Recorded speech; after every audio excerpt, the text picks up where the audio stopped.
நாங்க என்ன செய்ய முடியும்? இந்த பிளாஸ்டிக் விஷயம் கொஞ்சம் ஸ்டாப் பண்ண முடியும். முதல்ல பிளாஸ்டிக் பேக்கிங் நம்ம பழச கலாச்சாரத்துல எப்பவும் வாழை இலை யூஸ் பண்ணிச்சு பேக்கிங்க்கு. இன்னைக்கு நான் வாழை இலை எப்படி சாப்பாடு பேக் பண்ணது நான் காமிக்க போறேன். நம்ம இந்த எலி மறுக்கும் போது கொஞ்சம் பிரேக் பண்ணுது.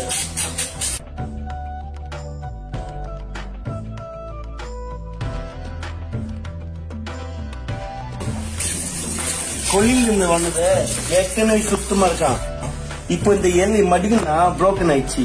கொஞ்சம் சூடு பண்ண சூடா இருக்கா, நல்லா சூடு பண்ணா பேப்பர் மாதிரி ஆகும். ஒரு சுத்தமான துணி அப்படிதான் அமைக்குன்னா கொஞ்சம் ஈஸியா இருக்கும். அவங்க காய் தீஞ்சிக்க மாட்டான்.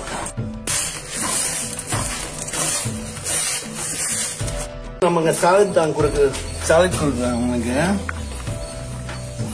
சாலட் பண்ணணும். அது மடிக்கலாம், மடிக்கலாம். தேவைன்னா டபுள் பேக்கிங் பண்ணலாம். பாருங்க, இன்னும் ஒரு எக்ஸ்ட்ரா கவல் போட கண்டிப்பா ஒரு பிரச்சனை இல்லை. முடிஞ்சிச்சு வேலை.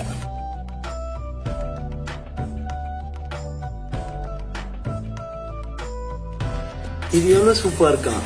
இந்த மாதிரி பண்ணிச்சுக்கா குப்புல திரும்பி பூமி தான் சத்து வரும். எவ்வளவு சூப்பரா இருக்கான். இது எல்லாமே செய்யணும். எந்த ஹோட்டல் செய்யலாம், இந்த மாதிரி ஹோட்டல் செய்யலாம் தமிழ்நாட்டுல. பழச காலம் செஞ்சிச்சியா இப்ப பண்ண முடியாது. தமிழ்நாடு காப்புது, பிளாஸ்டிக் யூஸ் பண்ணக்கூடாது. இந்த வீடியோ எங்க பார்த்தாலும் அனுப்புங்க தயவு செஞ்சு. மிக்க நன்றி.